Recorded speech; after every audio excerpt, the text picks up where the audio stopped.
Hey guys, tonight we're stepping back into the dusty, hard-edged world of the 1930s, when the Great Depression gripped the United States like a stubborn winter that just wouldn't let go. You're going to walk those cracked sidewalks, smell the faint coal smoke hanging over rows of sagging houses, and hear the rattle of old tin buckets at the water pump. The streets aren't washed down and gleaming. They're dusty in summer, ankle-deep in mud come spring, and more than a few places smell faintly of garbage that never quite made it to the dump. And here's the kicker: you probably wouldn't survive this, not because of the empty pockets or empty pantries, but because hygiene itself was a luxury many simply couldn't afford. So before you get comfortable, take a moment to like the video and subscribe, but only if you genuinely enjoy what I do here. I'd love for you to drop a comment with your location and the local time where you are right now. Now dim the lights, maybe turn on a fan for that soft background hum, and let's ease into tonight's journey together. You're in a cramped two-room apartment above a grocery store that's seen better days. The wallpaper is peeling in long strips, revealing the bare plaster underneath. It's late evening, and the last light of day spills through a thin, frayed curtain. You can hear the clatter of horses' hooves in the street, mingled with the grind of an old truck's engine. The smell in the room is complicated, part kerosene from the small heater in the corner, part last night's cabbage stew, and part something else. That persistent dampness from laundry hung indoors too long. The Great Depression isn't just an economic event in this moment. It's something you can taste in the air. Money is scarce, and with it so are the everyday comforts you take for granted now. Soap isn't sitting in a bright plastic bottle on every sink. Toothpaste isn't a minty squeeze away. Even getting clean water isn't always as simple as turning a tap. You're surrounded by people who work hard, but can't escape the grit, the dust, and the worn smell of old clothes, re-washed until the fabric thins to transparency. Bathing happens when it can, and even then, not with steaming showers.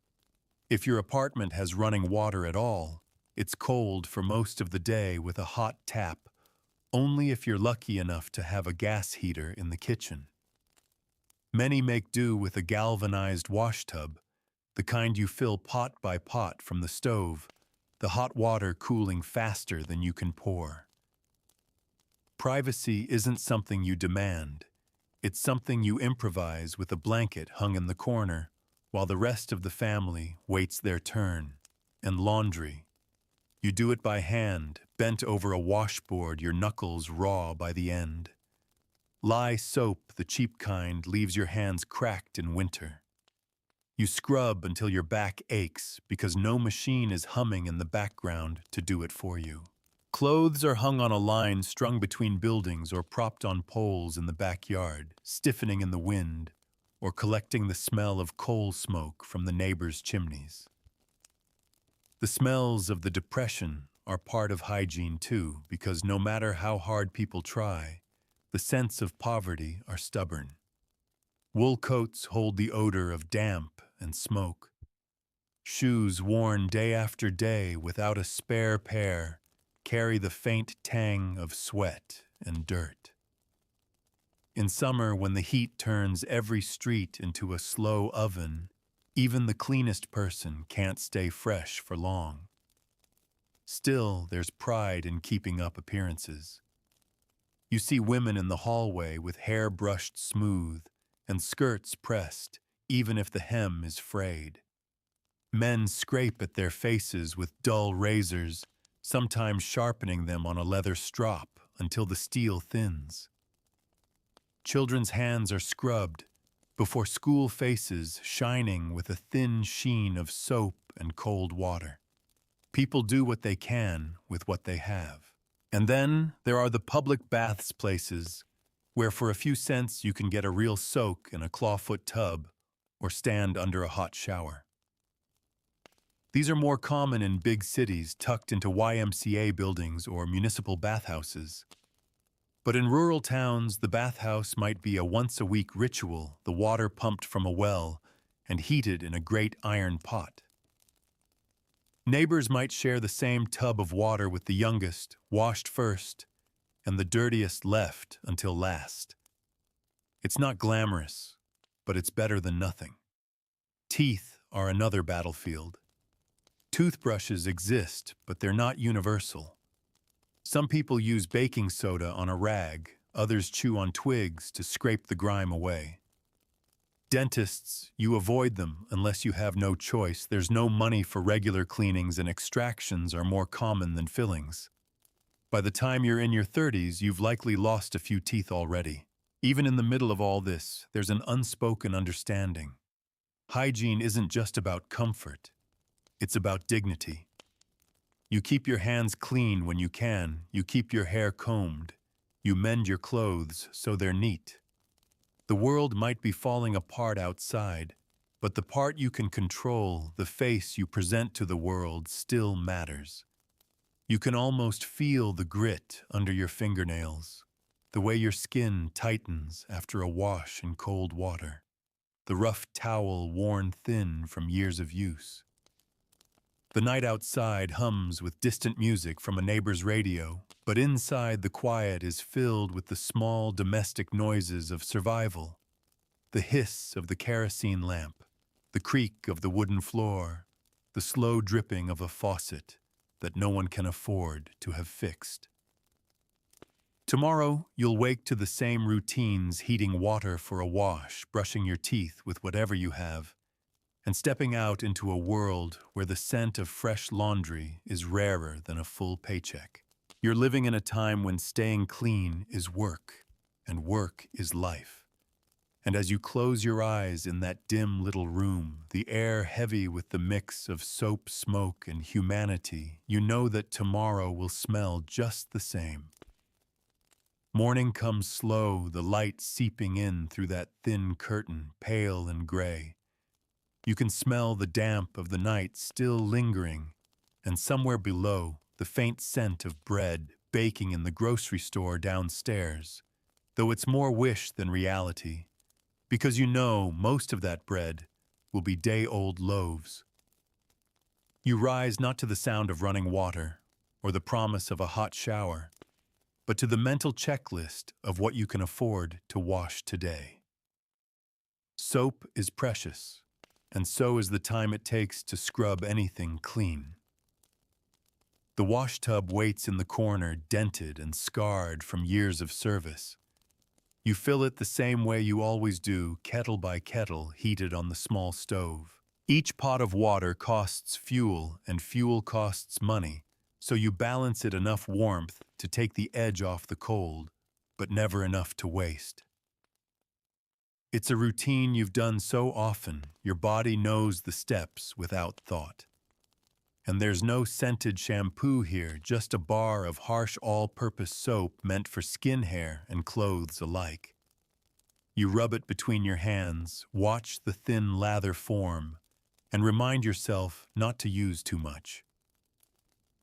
In these years, water doesn't run endlessly down a drain. Bath water is often shared, first the children, then the adults. You kneel by the tub, dipping the rag into the water, squeezing it out until it's warm against your skin, and wiping down in sections.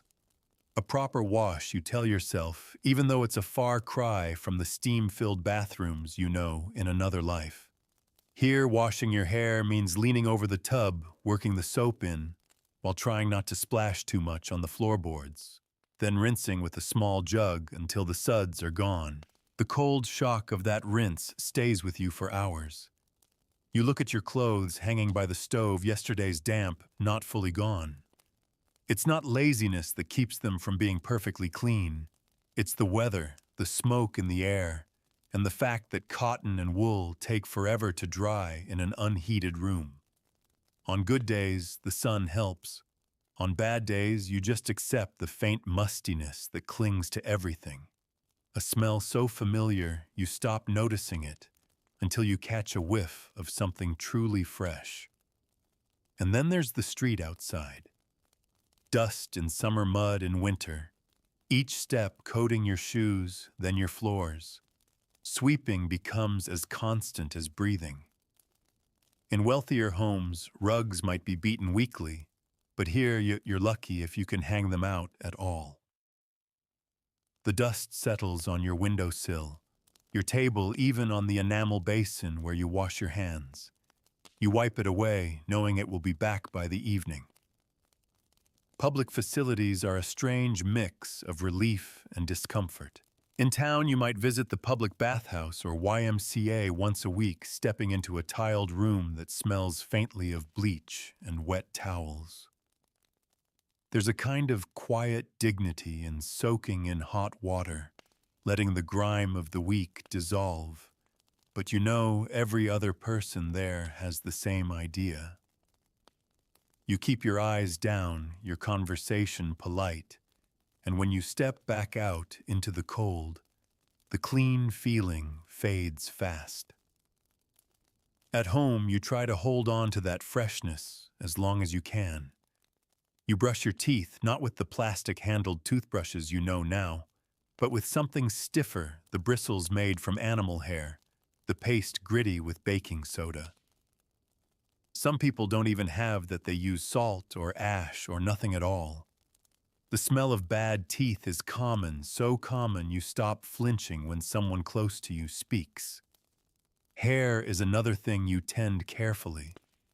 Women often braid it or pin it up to keep it from getting oily too quickly, because washing it is an ordeal. Men slick theirs back with pomade, which hides the unwashed days between baths. Hats help too. They keep the dust off and hide the fact that a comb is doing more work than soap. By midday, your hands already show the marks of the day, a faint gray from the coal. You handled the dryness from soap, the redness from cold water. You might rub a little petroleum jelly into your knuckles if you can afford it, or just ignore the sting. Hand cream is a luxury. Cracked skin is normal. And yet the effort to keep clean within reason feels like more than just habit. It's a statement, quiet but stubborn, that says you're not letting the depression take everything. Your shirt may be patched, but it's mended and buttoned. Your hair may be a day past washing, but it's combed. Even children are sent to school with washed faces, their collars straight, because appearance matters when the world is hard. You step out into the street, the air brisk and tinged with smoke from the chimneys. Passing neighbors nod politely, and you see the same story in them, coats worn thin at the cuffs, but brushed clean shoes, polished with whatever grease or polish they can find.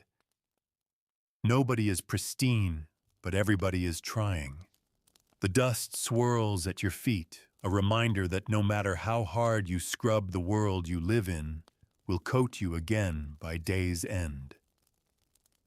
Later, when you return, you'll repeat the ritual, hands washed in a basin, maybe a quick wipe of the face before dinner. You'll hang your coat on the peg by the door, shake out your shoes, sweep the floor once more. And as night falls, you'll lie in bed under blankets that smell faintly of soap and wood smoke, comforted by the small victories of the day you kept clean, at least in the ways that matter, and tomorrow you'll try again. The next morning you wake before the sun fully clears the rooftops, the sky a muted blend of gray and pale gold. The air in the room feels still a little stale from the closed windows, but you hesitate to open them. Fresh air is welcome, but in a city street during the Depression, it also brings grit, fine particles of coal dust, smoke from wood stoves, and the faint tang of manure from the horse-drawn carts still making deliveries. You weigh it in your mind, then crack the window just an inch enough for a whisper of breeze without letting the day's grime pour in. Your morning routine is as much about stretching resources as it is about cleanliness. The enamel basin on the table holds the water you saved from last night's kettle. It's tepid now, but you swirl it with your fingers, coaxing a little life into it before splashing your face. The shock of cold is a kind of wake-up call. You scrub your eyes, run damp hands over your hair to smooth it, and feel instantly more alert. Soap doesn't come out every time. Sometimes water alone has to do the job. You think about how many times the small bar has already shrunk, how its edges have rounded, and how you'll soon have to decide whether to use the last sliver for laundry or skin. Breakfast smells faintly of oats cooking on the stove, but the air also holds less pleasant notes. Coal smoke drifting in from the street. A neighbor's frying pan carrying the tang of bacon grease that will cling to their clothes all day. Hygiene here isn't just about washing. It's about coexisting with a world where smells are inescapable. Even if you manage to keep your own space scrubbed, the hallway outside might smell of boiled cabbage, wet wool, and the faint mustiness of wood that's never quite dry. You make the bed by shaking out the blankets, knowing the dust that drifts in will settle back on them by evening. In these years, beds aren't pristine places of retreat. They hold the scent of their owners, the faint imprint of last night's kerosene lamp smoke, maybe even a trace of the outdoors from clothes worn to bed on cold nights. Sheets aren't changed weekly, they're washed when there's enough spare water and soap, which means sometimes a month or more between launderings. If it's laundry day, the routine is a half-day job. You gather clothes into the wash tub, heat water on the stove, and start the laborious process, soaking scrubbing against the ridged board, wringing until your wrists ache.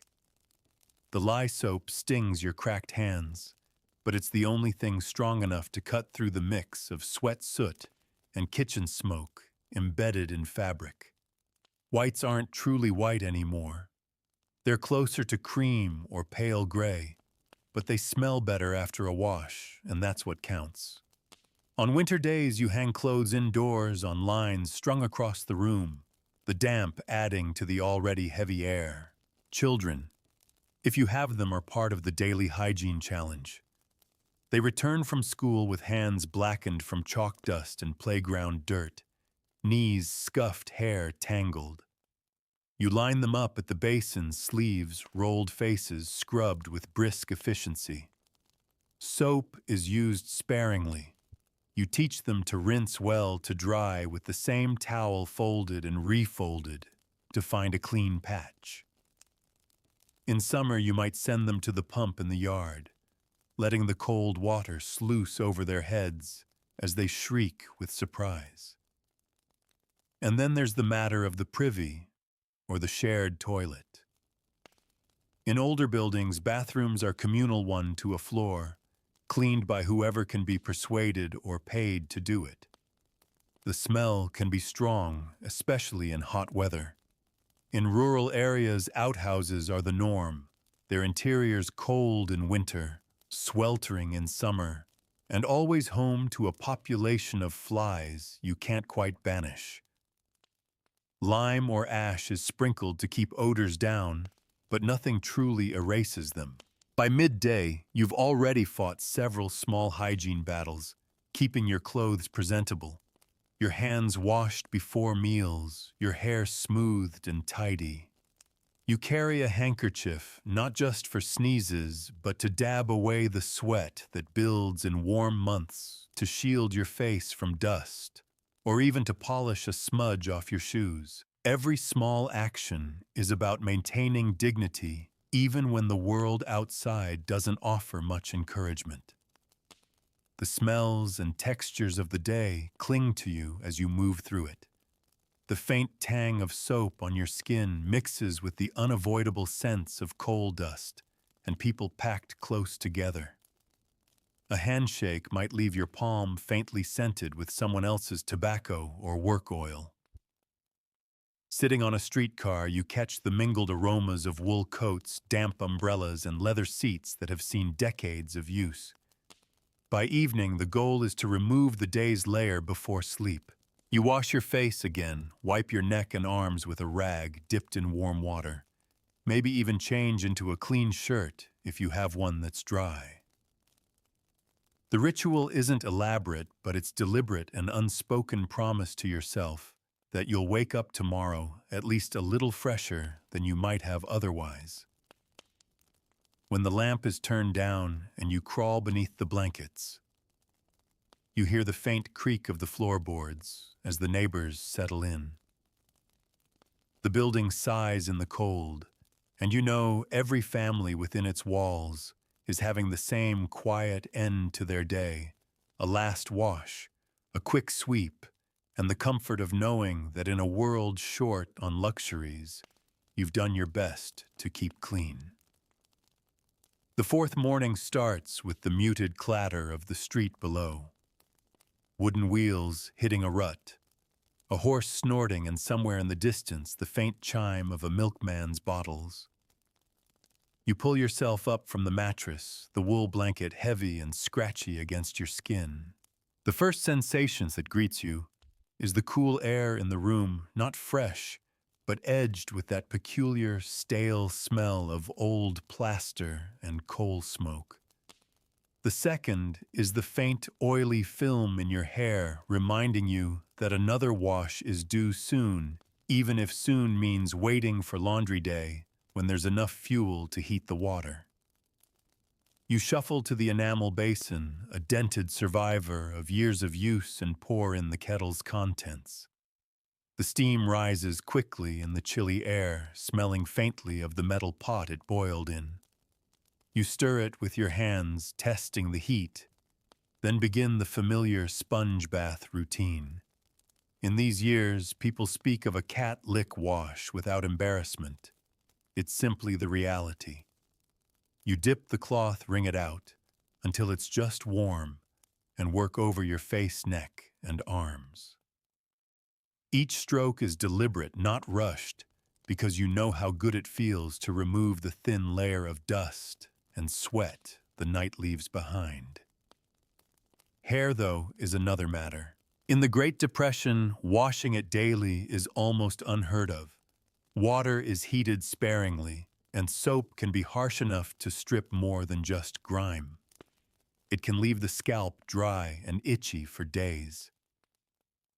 Women often pin it up using combs to smooth the visible layers, while the underneath remains untouched until wash day. Men lean on pomade or hair tonic, the scent of which, something between bay rum and motor oil, lingers in barbershops and kitchens alike. Mid-morning might see you tackling the floors. Hygiene here means fighting the constant invasion of dirt from outside.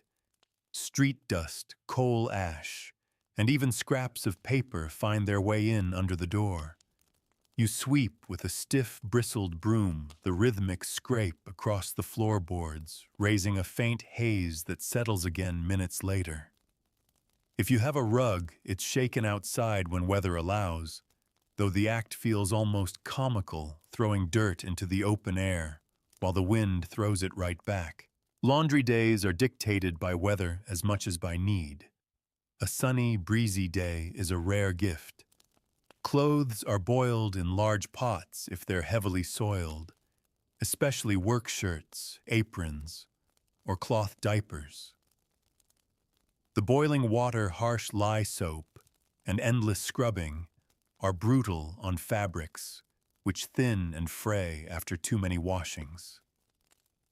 Still, the moment they're hung on the line, the sight of them swaying in the air feels like victory, even if they return inside carrying the faint scent of whatever the neighbor is burning in their stove. Personal hygiene is also a social matter. You never want to be that person, the one whose odor precedes them in church, or whose fingernails are so blackened that others notice over supper. Fingernail care becomes almost obsessive. You scrape them clean with the blade of a pocket knife or the edge of a spoon, wipe them with a damp cloth, and keep them short to avoid the grime that builds up in the cuticles. In the afternoons, if you live in a place with a public bathhouse, you might decide it's worth the walk. and the few cents for a real soak. The moment you step inside, you're greeted by the scent of disinfectant, sharp, medicinal, and oddly reassuring. Rows of cubicles with tin showers or porcelain tubs stand ready. You undress quickly, fold your clothes neatly, and step into water that feels almost luxurious after so many weeks of half measures. But you're not alone, and you're aware of the unspoken etiquette. Don't linger too long, don't splash, don't stare. When you leave your hair still damp, you feel as though you've shrugged off not just dirt, but a little of the weight of the times. Children's hygiene is often enforced with a mix of practicality and affection. A mother might wet a handkerchief with spit to rub a smudge from a child's cheek before sending them into a store. It's not elegant, but it works, and it's done without shame. Baths for little ones are often in the kitchen sink or in a small tin tub, the water quickly turning cloudy from the day's play. There's laughter sometimes, protest, and then the scramble to wrap them in a towel before they catch a chill. By evening, cooking leaves its own imprint on cleanliness. The smell of supper beans, onions, bread, baking settles into clothes and hair. With no range hoods or ventilation fans, every meal leaves a trace that lingers long after the plates are cleared. You try to air the place out, but the same dust and smoke from outside come drifting in. So you wipe down the table, sweep once more, and accept that clean is a shifting goalpost, one you reach for, but never quite hold. Before bed, there's the ritual of washing hands and face one more time, changing into a nightshirt, if you have one not in use for day wear, and tucking in under blankets that still carry the scent of last week's wash. The lamplight flickers on the walls, and the room smells faintly of soap coal and the wool of your blanket. As you drift off, you're aware of the soft creak of the floorboards, above someone else going through the same motions, keeping up the same small acts of dignity in a world where every resource must be stretched to its limit. The day begins with the same slow rhythm. You've grown accustomed to waking in a dim room where the sun is a shy visitor, filtering through curtains that haven't seen a proper wash in months. The fabric carries the faint scent of smoke and dust, not because you neglect it, but because everything here eventually smells like the place it lives in. You swing your legs over the side of the bed, the wooden floor cool beneath your bare feet, and take a moment to listen. Somewhere down the hall, someone is drawing water into a basin, the splash echoing faintly. The sound is as much a part of morning as the distant whistle of the train. Today isn't a laundry day, but you still have small tasks to tend to. The enamel basin on the kitchen table holds fresh water from the pump, cool and clear. You dip your hands and cup them and splash your face. The shock wakes you faster than any coffee could, though coffee itself is rare, often stretched with chicory or barley to make it last. A bar of soap waits nearby, worn to a thin oval. You turn it in your hands, feeling its slick surface before working up just enough lather to clean your face and neck. The rinse leaves your skin tight, but at least it feels free of the night's film. Hair care is a balancing act. Too frequent washing risks wasting water and soap. Too infrequent leaves you feeling weighed down by oil and dust. You comb it carefully, pulling out the tangles, smoothing it into place. A woman might braid hers tightly to keep it neat for days. A man might part his and slick it back with a dab of pomade. It's less about fashion now, and more about managing the time until the next real wash. If you're heading into town, you pay extra attention to appearance. Clothes are brushed to remove dust, shoes wiped with a rag dampened from the basin. This isn't vanity, it's a silent negotiation with the world. Cleanliness, or at least the appearance of it, can mean a better chance at finding day work, a warmer reception in a shop, or simply the quiet respect of others. Even in the hardest years, people judge and you want to be judged well. For many, midday brings work that undoes all the morning's effort. Coal dust clings to skin like a shadow, dirt grinds into the creases of hands, and sweat dampens shirts in ways no amount of brushing can hide.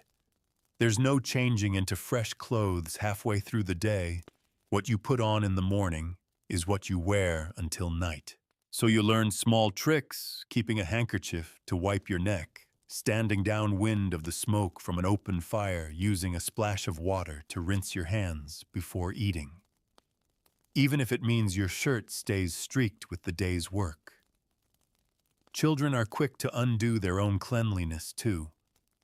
They come home from school with smudges on their cheeks, knees dark from playground dust hair, wind-blown and tangled. You line them up by the basin, wet a rag, and start scrubbing. They squirm, complain about the cold water, but it's as much ritual as necessity. Clean hands before supper, clean faces before bed. Those rules hold even when everything else feels like it's fraying. In rural areas, hygiene can be even more of a challenge. Bathing might mean drawing water from a well, carrying it in heavy buckets to the kitchen, and heating it in great pots before pouring it into a tub. The process takes hours, and so it's done sparingly, often once a week, with quick sponge baths in between. Families share the same bath water in order of age or cleanliness, the youngest going first, the dirtiest last. By the end, the water is cloudy, but the logic is simple. Hot water is too precious to waste. Teeth are tended to with whatever is on hand. A lucky household might have a proper toothbrush, the bristles stiff and natural, the handle carved from wood. Others use baking soda, salt, or even charcoal rubbed directly on the teeth. Toothpaste, when bought, comes in tins or glass jars and is used sparingly. Trips to the dentist are rare pain swelling, or infection are often treated at home until there's no choice but to have the tooth pulled. The idea of preventative dental care is a luxury most can't imagine. By late afternoon, the smells of the day are settled into everything, clothes, hair, even the skin itself. Soap and water can only do so much when the world around you is saturated with smoke from stoves, the sour tang of uncollected trash in alleys, and the earthy scent of unpaved streets. You notice it most when you sit down in a rare patch of quiet. The scent is not entirely unpleasant. It's the smell of life in this decade, but it's a far cry from the sanitized air of a future you haven't yet lived. As evening falls, the final hygiene rituals begin. Hands are washed in the same basin that started the day, the water now cloudy, but still warm enough to be comforting. A quick comb through the hair, a change into the nightshirt, or an old pair of trousers, and perhaps a wipe down with a damp cloth to remove the day's grit. The kitchen table is cleared, the floor swept one last time, and the room settles into its nighttime stillness.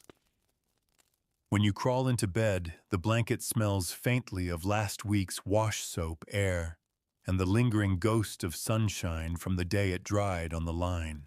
It's not spotless, but it's clean enough to make you feel you've held on to a small measure of order in a world that constantly tries to pull it away. As you close your eyes, you can hear the faint rush of wind outside, carrying with it the dust and smells you'll face again tomorrow. But for now, in this moment, you are as clean as you can be, and that's enough. The morning light creeps in slowly, touching the corners of the room, where shadows linger like old memories. You wake to the familiar feel of wool blankets against your skin, coarse, a little itchy, and carrying the faint scent of last week's soap mixed with the smokiness of the air. The wooden floor is cool under your feet. As you rise and somewhere beyond your walls you hear the soft thump of someone beating a rug on the back steps, sending a faint cloud of dust into the air. Today is a wash what you must day, which means you're not hauling out the wash tub for a full load of laundry. Instead, you stand over the enamel basin, sleeves rolled, dipping your hands into the cool water you fetched before breakfast.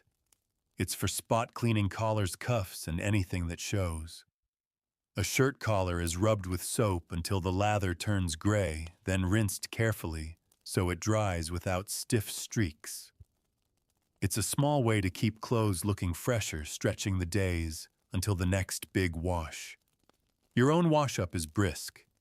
The sponge bath method has become so normal, you don't think twice about it, face, neck, behind the ears, arms, and hands. The water isn't steaming, but it's fresh, and that's enough to lift the heaviness of sleep. You smooth your hair with a comb, coaxing it into order.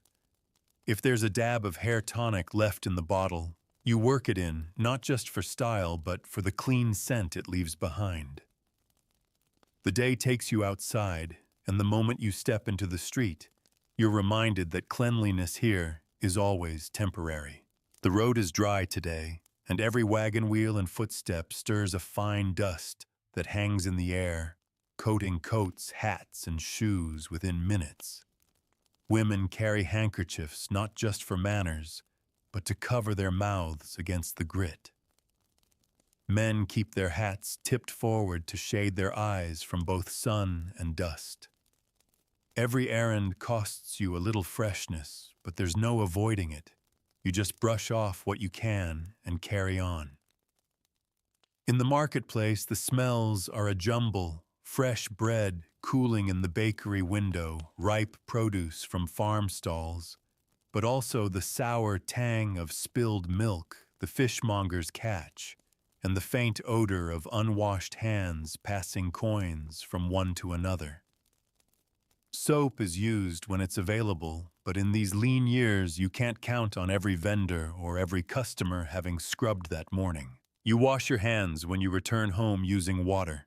You've kept covered to stay clean, the bar of soap turning slick in your fingers, before you set it back in its dish to dry. Afternoon brings chores that challenge any attempt at hygiene. The stove needs stoking, and coal dust stains your hands and blackens your nails no matter how careful you are. You wipe them on an old rag, but the grit works into your skin, needing a real scrub before supper. Sometimes you can't help but notice the faint gray smudge it leaves even after washing. You've long since stopped expecting perfection. Clean is simply better than before. For children, afternoons mean play, which often leaves them in a state you can only laugh at before sighing. Knees smeared with mud, hair sticking up in strange directions, the telltale smell of sweat mixed with grass or dust. These are signs of a day well spent, but they also mean another round at the basin before bed. You teach them to scrub their own hands and faces, but the final wipe is always yours. A mother's or father's careful inspection before declaring them ready for supper. Evenings are scented with the day's cooking. Tonight, it's beans with onions, and the aroma will linger in your hair and clothes long after the plates are cleared. Without exhaust fans or open windows, at least not in cold weather, the kitchen's heat and smells become part of the home's air, woven into curtains, coats, and blankets. You make peace with it, knowing that the warm, savory scent is as much a marker of home as the sound of the kettle whistling on the stove. Before bed, you return to the basin one last time. Hands first, always hands scrubbed until they feel free of coal dust and kitchen grease. Then a splash to the face, the cool water stinging just enough to refresh you. You pull on your night clothes, which may double as you're around the house wear come morning, and settle under the blankets. The room is dark now, the air still carrying a faint mix of soapwood smoke and the remnants of supper. As you close your eyes, you understand that hygiene here is never about achieving the spotless, perfumed standard of another era. It's about holding a line. Every basin of water, every scrubbed collar, every combed head of hair is a small act of resistance against the slow creep of dirt, dust, and despair. And tomorrow you'll rise and do it all again because that's what keeps you and your home from being swallowed whole by the times you're living in. The cold morning air makes you pull the blanket a little tighter before you finally rise. The light coming in is thin, the kind that makes everything look a bit faded. Your breath clouds faintly in front of you, a reminder that there's no central heating to chase away the chill. The floor is cold underfoot as you cross to the basin. You lift the lid from the water pail, seeing the surface film that forms when water sits overnight, and pour a little into the enamel bowl. It splashes with a hollow sound, echoing slightly in the stillness of the room. The first wash of the day is about waking up as much as it is about cleanliness. You dunk the rag, wring it tight, and press it to your face. The cold is sharp, but it clears your head. You work methodically, face, neck, hands, moving quickly so you can dry off before the chill seeps too deep. Soap is there in its dish, but you only use it for the parts that need it most. You know that every time you lather up, you're wearing away a resource that costs money to replace. Hair gets attention only in the form of a comb this morning. Washing it would mean heating water leaning over the tub and risking dampness that could linger all day in the cold air. You smooth it down, checking the mirror to make sure it's neat enough for anyone you might meet. The mirror itself is spotted the silver backing worn thin in places, but it serves its purpose well enough. Stepping outside, you're met with the familiar mix of scents, the faint sweetness of wood smoke, the sharper edge of coal fires, and the unavoidable undercurrent of dust. The street is a patchwork of puddles and dry spots, the edges of each holding a thin crust of yesterday's dirt.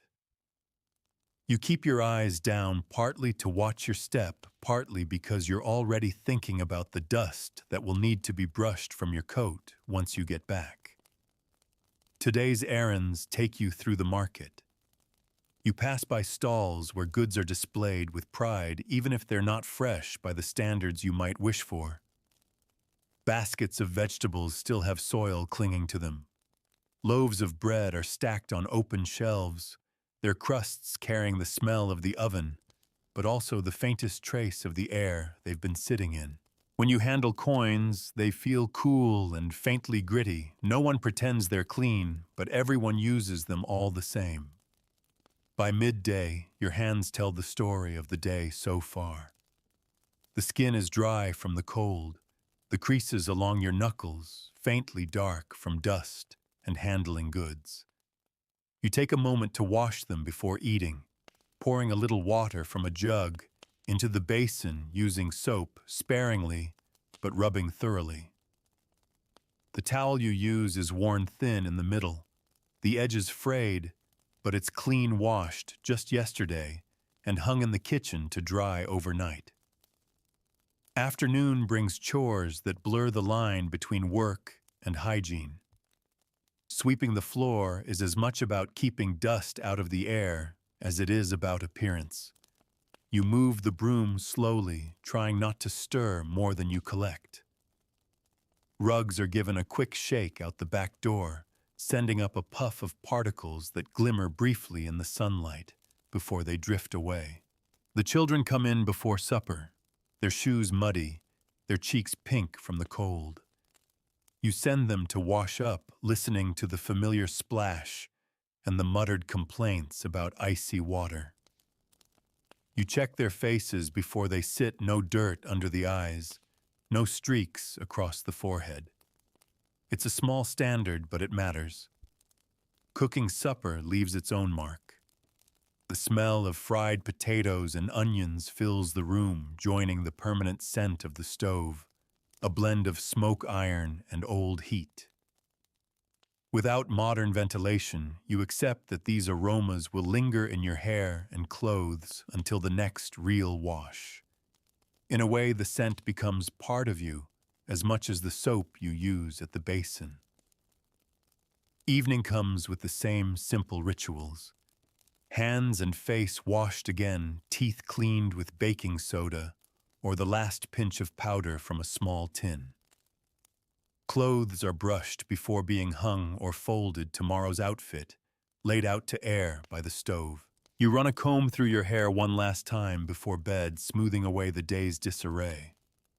When you finally climb under the covers, you feel the faint stiffness of sheets that haven't been changed in weeks, yet still hold a trace of the sun from the last time they hung on the line.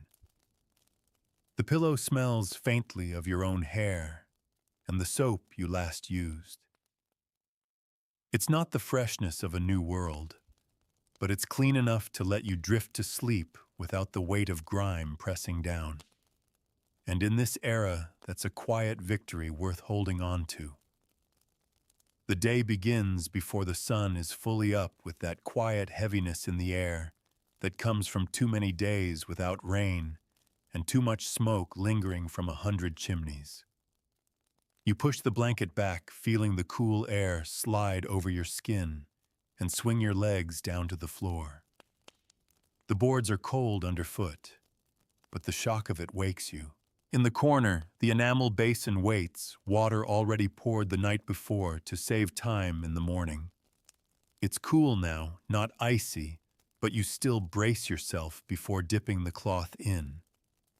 You've learned the order of washing so well, it's muscle memory face first, because that's what people see, then neck, ears, and hands. The water is clear at first, but you can see it clouding faintly as you rinse the rag between each pass. You don't linger. In cold months, too much dampness on the skin can leave you shivering for hours. A quick pat dry with the towel, a comb through the hair, and you're done. If there's a drop of hair tonic left, you rub it in for the scent as much as the hold.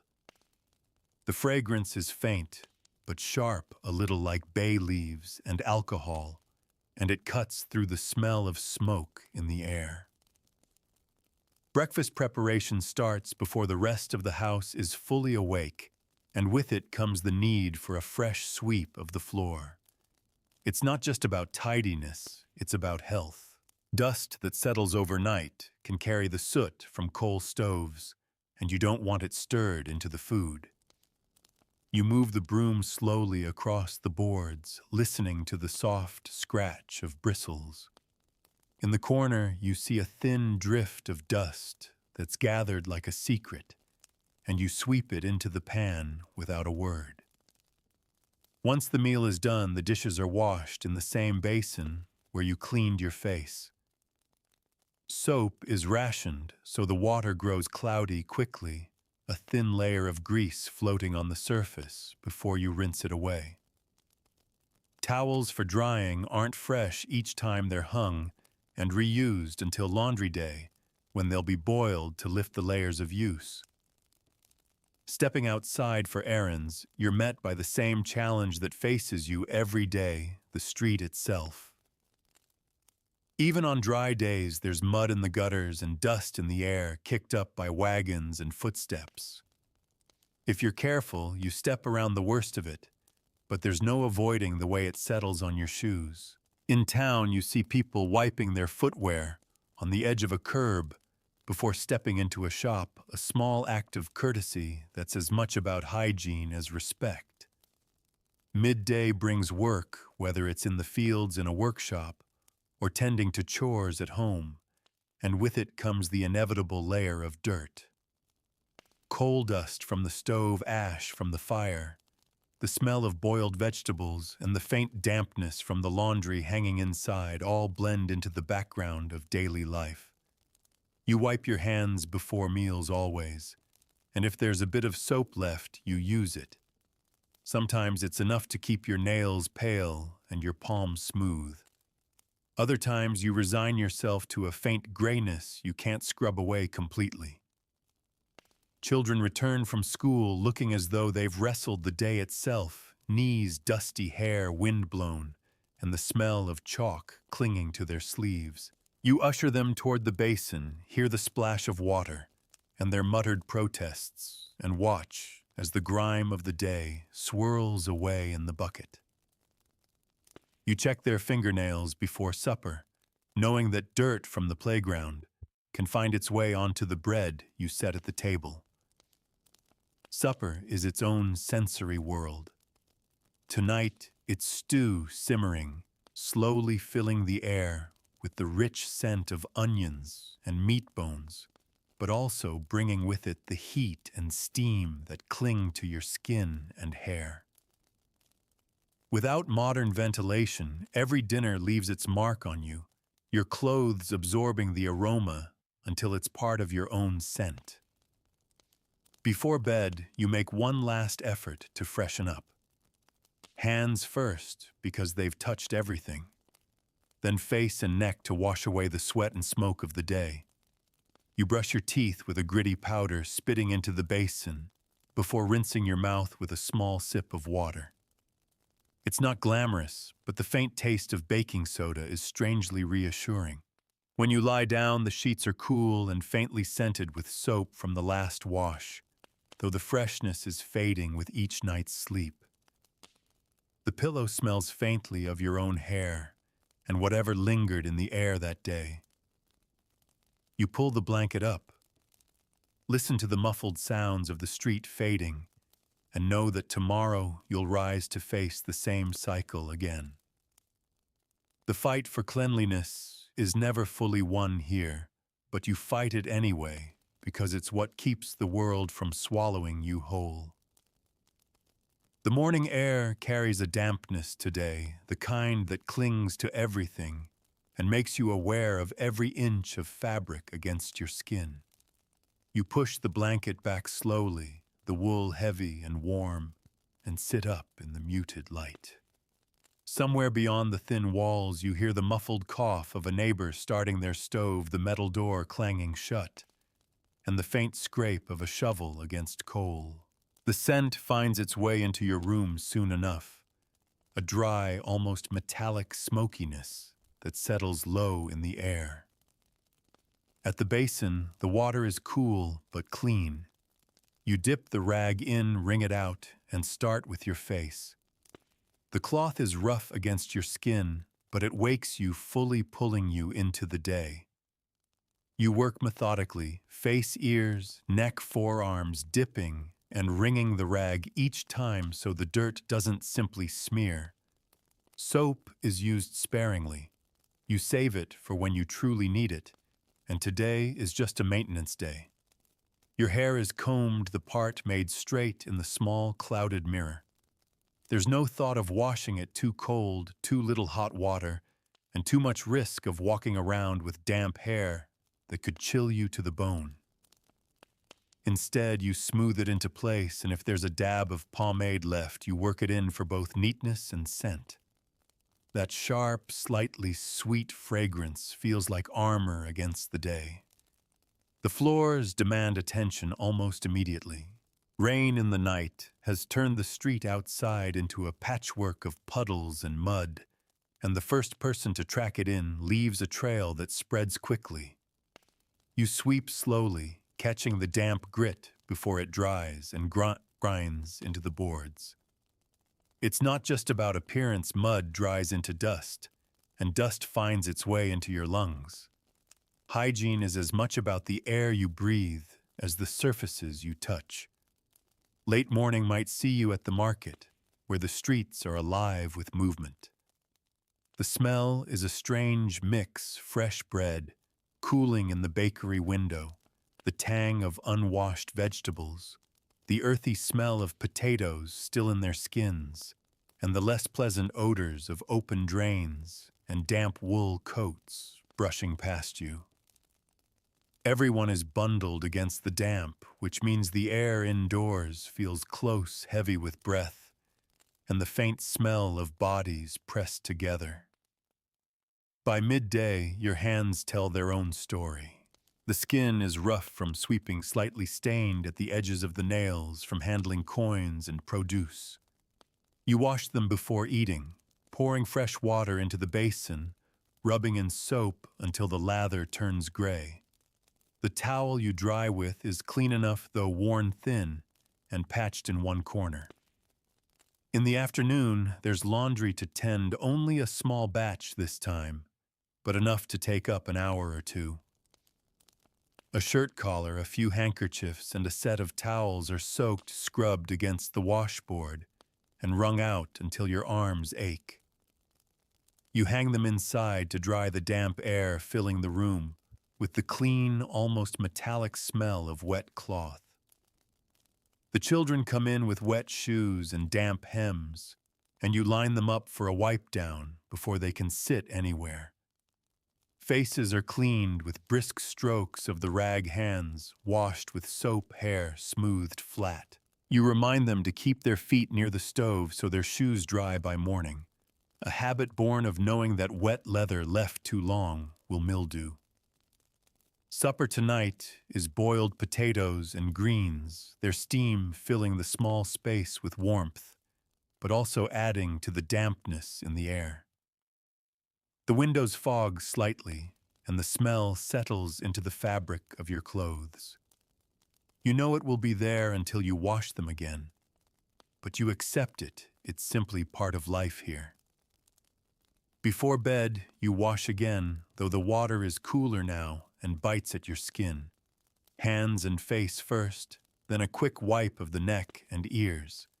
Teeth are cleaned with baking soda, gritty between your teeth, but leaving a sharp, clean taste behind. You pull on your nightclothes, check the drying laundry by the stove, and slip under the blankets. The night air smells faintly of coal and damp wool, a scent so familiar now you can barely notice it. You close your eyes, knowing that tomorrow's routine will be much the same. Another cycle of washing, sweeping, and brushing that holds back the untidiness of the world by just enough to feel civilized. And in the Great Depression, that small victory is worth more than most people know. The morning feels heavier today, as if the air itself has taken on the weight of the times. You rise slowly, blankets sliding away to reveal the cool bite of the air against your skin. Outside, the sky is pale, the kind of white-gray that promises neither rain nor sun, only a dull sameness. You move toward the basin, the floorboards cool and slightly uneven under your feet, and pour fresh water from the pitcher. The sound is familiar, hollow, soft, and final in the stillness of the room. Washing begins with your face as always. The cloth, damp and cool, sweeps away the faint oil from the night, the dust that seems to gather, no matter how tightly the windows are shut. You work in practiced order, face, neck behind the ears, arms to the elbows, each area dipped and wrung, dipped and wrung. Soap is used lightly only where needed to make it last another week. Even a small bar is a precious thing when every penny has a purpose. Hair care is quick. A comb smooths it back, the teeth tugging through small tangles. If there's any hair tonic left, you work a few drops in letting the sharp scent cut through the lingering heaviness in the room. The mirror catches your reflection tidy enough to pass inspection from neighbors or shopkeepers, which is the real test in a time when appearances matter almost as much as truth. Outside, the air smells faintly of ash and something metallic, likely from the nearby rail yard.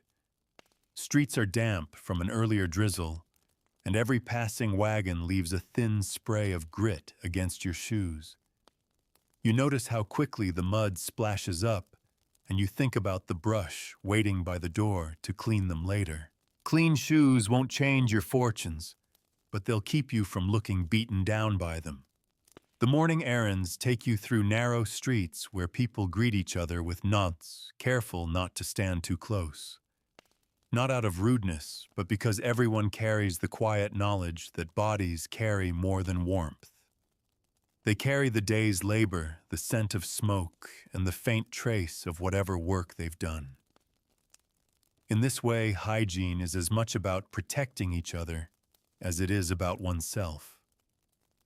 By midday, you've been in and out of shops, your hands brushing over coins, wooden counters, and paper parcels. They feel different now, a little rougher, a little coated in something you can't see. You wash them the moment you're home, rubbing until your skin feels fresh, the water in the basin turning cloudy before you toss it out the back.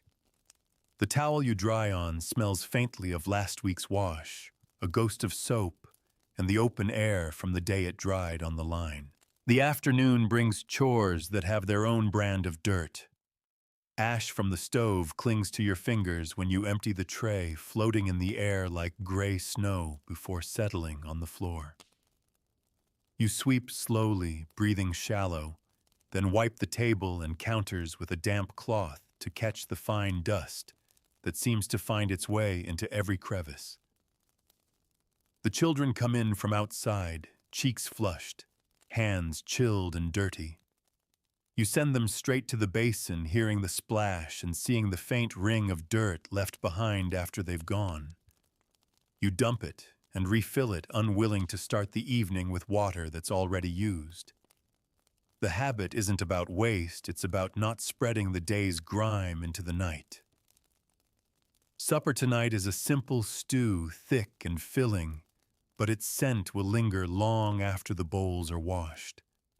You stir it slowly, watching the steam curl upward, feeling it dampen your hairline. Without exhaust fans, the cooking smells mix with the rest of the room's air until they're inseparable from it. You don't fight it anymore, you just accept that your clothes will carry supper's memory until the next wash. Before bed, you wash again, hands, face, and neck. The water is cooler now, and the shock of it makes you draw in a sharp breath. You rub your teeth with baking soda, spitting into the basin, and rinsing with just enough water to feel clean. The towel is rough against your skin, but it's warm from hanging by the stove all evening. Lying in bed, you notice the way the sheets feel against your skin, not crisp, but smooth from use, warmed quickly by your own body heat. They smell faintly of the outdoors from the last time they were aired, mixed with the subtle scent of soap that refuses to completely fade. In the stillness, you think about how much of your daily life is a battle to keep a thin edge of cleanliness against the world's constant attempts to dull it away. And as your eyes close, you know tomorrow will demand the same fight all over again. The day begins with the sound of rain against the roof, a soft but steady tapping that seeps into the walls and the air alike. You pull the blanket closer for a moment, savoring the warmth before rising into the cool room. The dampness is immediate. You can feel it in the sheets, in the air, even in your clothes hanging on the peg by the door. Outside, the world smells washed, but inside the air is heavy, clinging to your skin before the day has even begun. At the basin, you pour in fresh water from the pitcher. It's cool, but not biting, and the sight of the clear surface feels like a promise. You dip the rag, wring it out, and start the familiar wash face, ears, neck, arms. The water darkens slightly, with each rinse tiny traces of the night's sweat and the dust that always settles while you sleep. Soap is used just enough to give the water that faintly sharp scent, the one that lingers for a moment before it's gone again. Hair is managed with a comb, drawing the part neat, smoothing the edges. Washing it in this weather would be folly. Damp hair in damp air is a recipe for chills you can't afford. Instead, you twist or pin it, tucking away the untidiness. For men, a quick slick of pomade keeps it in place, the scent faint but reassuring. The floor needs sweeping, even on rainy days, especially on rainy days. Mud finds its way indoors in ways you can't quite track. The broom catches small clumps near the door, the bristles darkening as they gather the mess. The mats are shaken out under the awning rain, spattering against your sleeves as you work. It's not glamorous, but it's better than letting the damp dirt dry into the boards. Mid-morning is for small errands, and in the rain the streets are a maze of puddles.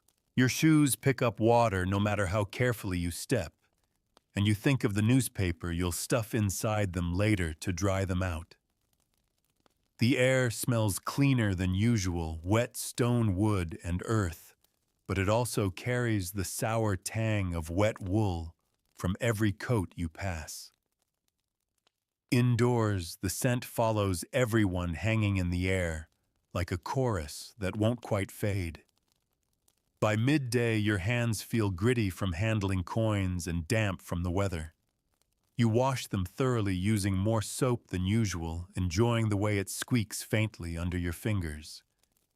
The towel is warm from the stove and you hold it against your skin a moment longer than necessary, letting the heat sink in. The afternoon is for laundry, though the rain makes drying a challenge. You wash smaller things, towels, handkerchiefs, underclothes, rubbing them against the washboard until your arms ache.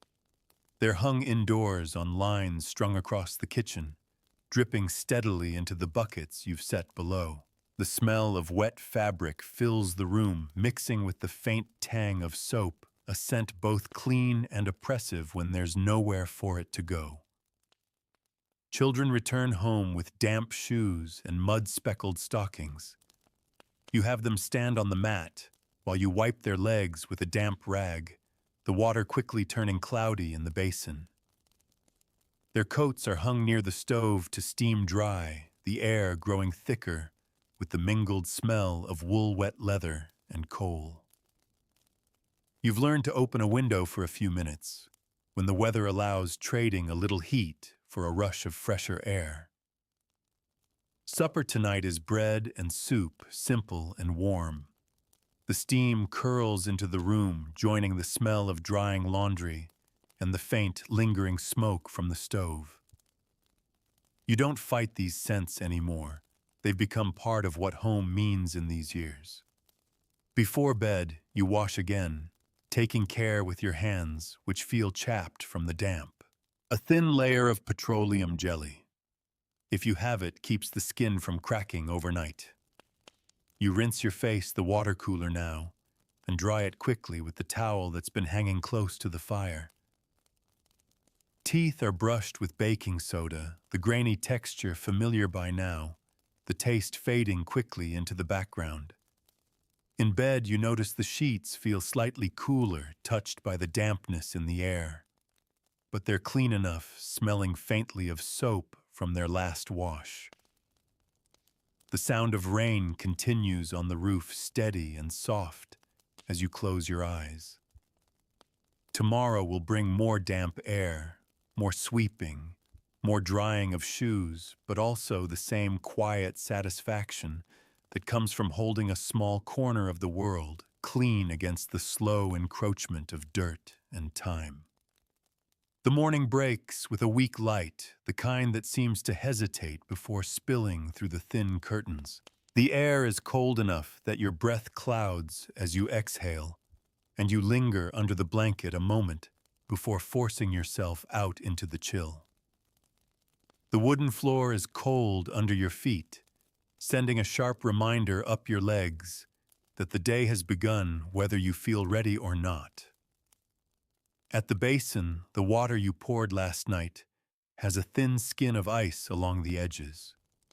You break it with the cloth, dip it in, and wring it until the chill seeps into your hands. The first splash on your face is bracing, almost a shock, but it clears the last fog of sleep from your head. You work in the same order you always do, face neck behind the ears, then arms and hands, pausing between each to rewarm your fingers by rubbing them together. The soap is there, small and worn, but you decide to save it for later. Hair gets attention with a comb, the teeth pulling through stubborn tangles. Washing it in this weather isn't worth the risk of walking around with damp hair all day. You smooth it down, pin, or slick it into place and check the mirror to make sure it passes muster. The mirror's edges are cloudy now, the glass holding tiny streaks you've never quite managed to polish away, but you still see enough to ensure you look presentable. The morning chores start with sweeping. The air is dry today, and the dust rises easily from the boards, catching the light as it swirls. You work the broom slowly, catching it into neat piles before scooping it away. Dust isn't just dirt. It's the fine debris of coal fabric fibers and the faint remnants of everything that moves through the house. You know the less of it you breathe, the better. Errands take you into town where the streets are crowded despite the cold. The smell is different here, less of smoke and earth, more of metal from the rail yard and oil from delivery trucks. Passing through the market, you feel the brush of other coats against yours, the faint dampness of breath in the cold air. Every exchange coins for bread, a handshake with an acquaintance carries its own invisible residue, and you keep a mental note to wash up as soon as you're home. Midday brings the familiar ritual hands, first always with soap this time. The water in the basin clouds quickly, and you tip it out before refilling it for dishes. Towels hang near the stove to dry between uses, the edges curling from the heat. They smell faintly of smoke, no matter how often they're washed, but they're clean enough to use without hesitation. In the afternoon, you tend to clothing repairs, sewing patches onto worn knees replacing a missing button hemming a frayed cuff. Each piece is brushed carefully before being folded away, the dust shaken out into the cold air through the back door. It's not just about mending clothes. It's about keeping them fresh enough to stretch their life a little longer. The children return before supper, cheeks red from the cold, fingers stiff. You set them by the stove to thaw out, removing shoes and wiping away the mud splattered up their stockings. Their hands are washed before they touch anything else, and you check nails for dirt, with the quick, practiced glance of someone who's done it every day for years. Supper tonight is cornbread and beans, the smell warm and filling the steam, rising from the pot, clouding the windows until you can barely see outside. Cooking in a small space means the scent will linger in your hair and clothes, and you'll notice it again when you lie down later. Before bed, you perform the same routine you've done 1,000 nights, hands, face, and neck, washed teeth brushed with baking soda, until your mouth feels clean enough to rest. The towel is warm from the stove, and you hold it against your face for a moment, savoring the heat before it fades. In bed, the blanket is heavy, the sheets cool but familiar. They smell faintly of the last time they hung on the line, a memory of fresh air now softened by weeks indoors. You close your eyes, knowing tomorrow will bring the same fight against dust, mud, and the stubborn smells of life, but also the quiet victory of ending each day as clean as circumstances allow. The morning begins in a hush, the kind that comes when snow has fallen overnight. You can feel the cold before you even open your eyes, the weight of the blanket keeping it at bay for just a few more minutes. When you finally rise, the boards underfoot are colder than ever, each step quickening your pace toward the basin in the corner. Outside the window, rooftops wear a thin layer of white, and the air that slips in through the cracks carries the crisp, almost metallic scent of fresh snow mixed with smoke from a dozen chimneys. You pour water from the covered pitcher, hearing the faint crack of ice as it splashes into the basin. It's colder than usual, and your fingers tingle as you dip the rag and wring it out. The first pass over your face stings, but it wakes you more thoroughly than any hot drink could. You work through the familiar routine face, neck, ears, arms, methodical but quick, drying off before the cold air can reclaim the warmth you've just coaxed into your skin. Soap is used sparingly. In winter, it leaves your skin too dry, and every crack is a risk you'd rather avoid. Hair is combed, smoothed, and pinned or slicked into place. Any thought of washing it is dismissed immediately. The cold makes damp hair dangerous, the kind of chill that can settle deep in your bones and linger for days.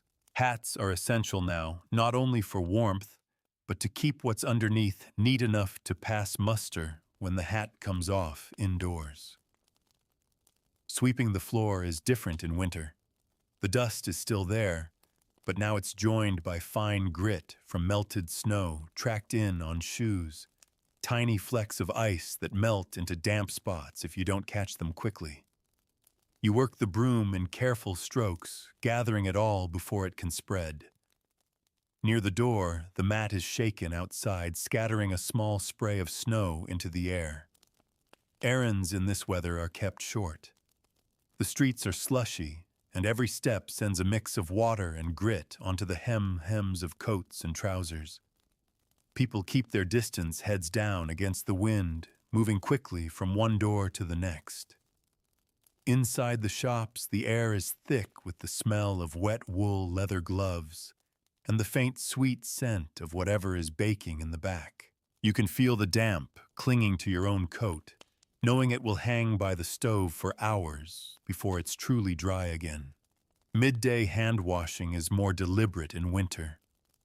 You warm the water slightly on the stove before pouring it into the basin, letting the heat seep into your fingers as you scrub away the faint grayness that collects along your knuckles.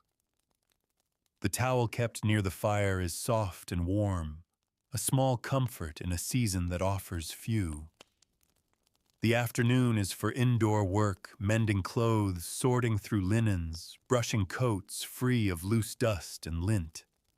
You take each garment outside briefly, shaking it to release whatever it's gathered, the cold air cutting into your cheeks. Laundry is rare in weather like this. Anything washed has to be dried indoors, and the damp from too many clothes strung across the room can seep into everything, making even clean fabric feel heavy. The children return from their day with flushed cheeks and wet boots. You line them up, pulling off shoes and stockings, setting them near the stove to steam. Hands and faces are washed with warm water, and you check behind their ears, as always, finding the faint smudge of soot or dirt that never quite seems to stay away. Supper is a heavier meal tonight, potatoes and gravy with bread to soak it up. The steam rises in lazy curls, filling the kitchen with warmth and smell in equal measure. It clings to your clothes and hair, mixing with the faint scent of drying wool from the coats by the stove. Before bed, the nightly wash feels even more important after a day in cold air and crowded shops. Hands, face, and neck are cleaned, the warm towel held against your skin until it cools. Teeth are brushed with baking soda, the gritty taste fading as you rinse. You climb into bed, pulling the blanket close, feeling the faint chill of the sheets give way to your body heat.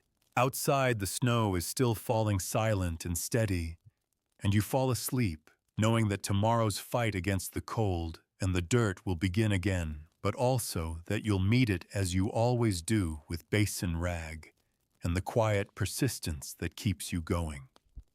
The morning begins with a pale, thin light that barely reaches the corners of the room. The stove has burned low in the night, leaving the air cool and edged with the faint, sharp smell of cold metal. You rise slowly, feeling the stiffness in your joints from sleeping under the weight of wool blankets. The floor is cold under your feet, and you move quickly toward the basin, knowing that the first splash of water will be no warmer. You pour from the covered pitcher into the enamel bowl, the water striking with a hollow sound. It's clean and clear, but icy enough to make your hands ache as you dip the rag. The cloth is rough against your face, but the cold wakes you instantly. You wash in quick, practiced strokes, face, neck, behind the ears and arms, pausing only to wring out the cloth before moving to the next part. Soap is kept for when it's truly needed, because winter air dries the skin so quickly that too much washing with lye-based bars can leave it cracked and sore. Hair is combed neatly, and hats are set out for the day, one for warmth, and one to make sure no one sees the oil that's been building since the last hair wash. In these months, hair washing is rare, the process too long, and the risk of catching a chill too great. Instead, you rely on keeping it tidy, pinned, or slicked down with a faint sheen from pomade or hair tonic when you can spare it. The morning's first chore is sweeping near the door. The streets are slushy again today, and you know that each time the door opens, damp grit from outside is carried in on the soles of shoes. You sweep it away before it can spread across the boards, shaking the mat outside in the sharp air. The bristles of the broom are worn, but still do their job, catching even the smallest specks before they grind into the wood. Errands mean pulling on layers, coat, scarf, gloves, all of which carry the faint smell of smoke from being stored near the stove. The streets are busy in a quiet way, everyone moving with purpose to avoid the cold. Inside the market, the air is heavy with a blend of scents, fresh bread, root vegetables, cured meats, and the wet wool smell of coats drying in the warmth. You move quickly, knowing the longer you stay, the more the air clings to you. By midday, your hands are dry and slightly rough from the cold air outside and the warm air inside. You warm water on the stove for washing, savoring the heat as it seeps into your fingers. Soap is used just enough to cut the faint grit from your skin, and you dry off with the towel that's been hanging near the fire, its fabric warm and slightly smoky. Afternoons in winter are for indoor work, mending, sorting, brushing off coats and blankets. You take each item outside for a quick shake in the cold, the air biting at your face. Laundry is still rare. The damp from drying clothes indoors is too much for a small space, so you make do by airing things as best you can. The children return with boots heavy from snow, cheeks flushed and fingers stiff. You remove their outer layers quickly, setting them near the stove to dry while you send them to the basin. Their hands and faces are washed in water, warmed just enough to keep them from yelping, and you check their hair and nails with the quiet thoroughness of habit. Supper tonight is stew again, rich with carrots and potatoes. The steam fills the room, curling into every corner, mingling with the faint scent of drying wool and the sharper edge of the coal stove. You know the smell will settle into your clothes, but it's part of winter living heat, and scent always travel together. Before bed, you go through the same nightly ritual, hands, face, and neck washed, teeth brushed with the familiar baking soda grit, the towel warm from the stove pressed to your face before it cools. The blankets are heavy when you climb into bed, the sheets cold at first, but slowly warming around you. Outside, the wind is picking up, and you can hear it whistle faintly through the cracks in the frame. Tomorrow will bring the same quiet battle against the cold, the damp, and the grit. But for now, you sink into the warmth you've managed to hold on to, content in the small victories of the day. The morning starts slower today, the light filtering in soft and golden through the thin curtains. The air is still cool, but not biting, and there's a certain hush in the house that makes you linger under the blanket for just a moment longer. You rise to the same sight you've seen every day, basin pitcher towel, folded neatly nearby. but the routine never feels meaningless. Each step has purpose. You pour water into the enamel bowl, listening to the quiet splash. It's clear and fresh, just enough to make you feel new again before stepping into the day. You dip the rag, wring it out, and wash your face slowly, the coolness settling you into the rhythm you know so well. Neck, ears, arms, each stroke deliberate, not rushed. You lather just a touch of soap for your hands rubbing until the faint grit lifts away, then rinse and dry them on the towel that smells faintly of last week's wash. Hair is combed and smoothed. There's still no luxury of washing it today. Water and soap are for the parts most seen and used. A dab of hair tonic gives it a neatness and scent that carries a quiet pride, the kind that tells the world you care even when times are lean. You sweep the floor, the soft scrape of the broom bristles against the boards like a familiar song. Dust gathers quickly here from the coal stove, from the street outside, from the constant life lived in close quarters. You catch it all in small piles and carry it away, knowing it will return by tomorrow, but satisfied to see it gone for now. Errands are short, just to the market for flour and soap. In the shop, you smell the mix of goods and people flour dust in the air, the tang of pickles from a barrel, the sharpness of cheese, the warmth of bread just out of the oven. You exchange coins with hands that have worked all morning, knowing you'll wash them as soon as you're home. By midday, the basin is used again, hands first always. You wash the faint dust from your nails, scrub away the coal smudge on your fingertips. The towel is warm from its place near the stove, and you hold it a little longer than necessary, feeling the comfort of its heat.